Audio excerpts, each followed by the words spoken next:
where people never come, the last domain. Their wives and sweethearts and families are up there, and they are happy in knowing that today we shall travel a few miles nearer to them. They are not like your people in Montreal and Ottawa and Quebec, M'sieu David.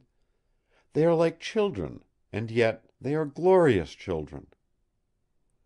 She ran to the wall and took down the banner of St. Pierre Boulain. "St. Pierre is behind us," she explained. "He is coming down with a raft of timber such as we cannot get in our country, and we are waiting for him. But each day we must float down with the stream a few miles nearer the homes of my people. It makes them happier, even though it is but a few miles. They are coming now for my bateau. We shall travel slowly, and it will be wonderful on a day like this. It will do you good to come outside, M'sieu David, with me. Would you care for that? Or would you rather be alone?" In her face there was no longer the old restraint. On her lips was the witchery of a half smile, in her eyes a glow that flamed the blood in his veins. It was not a flash of coquetry.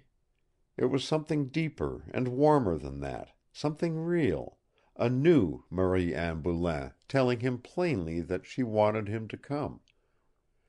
He did not know that his hands were still clenched at his side. Perhaps she knew. But her eyes did not leave his face, eyes that were repeating the invitation of her lips, openly asking him not to refuse. "I shall be happy to come," he said. The words fell out of him numbly.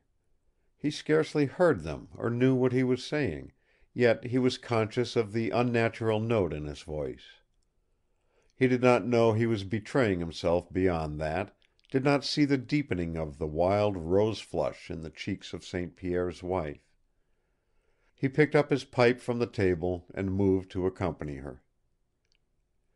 "You must wait a little while," she said, and her hand rested for an instant upon his arm.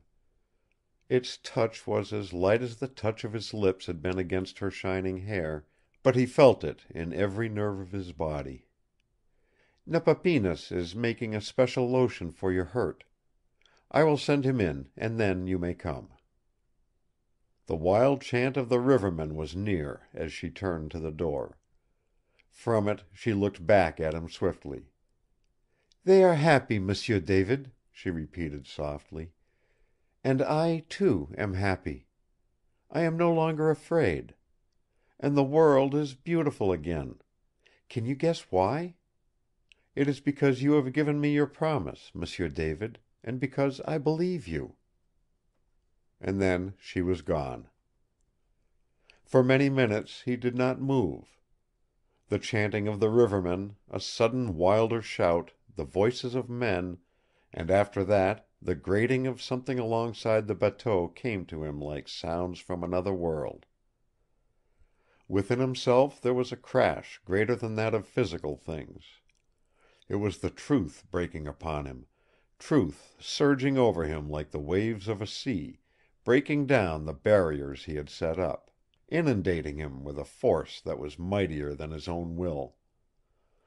A voice in his soul was crying out the truth, that above all else in the world he wanted to reach out his arms to this glorious creature who was the wife of St. Pierre, this woman who had tried to kill him and was sorry. He knew that it was not desire for beauty. It was the worship which St. Pierre himself must have for this woman who was his wife. And the shock of it was like a conflagration sweeping through him, leaving him dead and shriven, like the crucified trees standing in the wake of a fire. A breath that was almost a cry came from him, and his fists knotted until they were purple. She was St. Pierre's wife! And he, David Carrigan, proud of his honor, proud of the strength that made him man, had dared covet her in this hour when her husband was gone.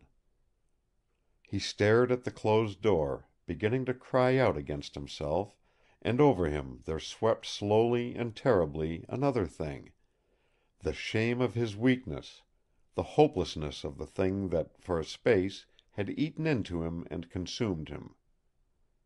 And as he stared, the door opened, and Nepapinas came in.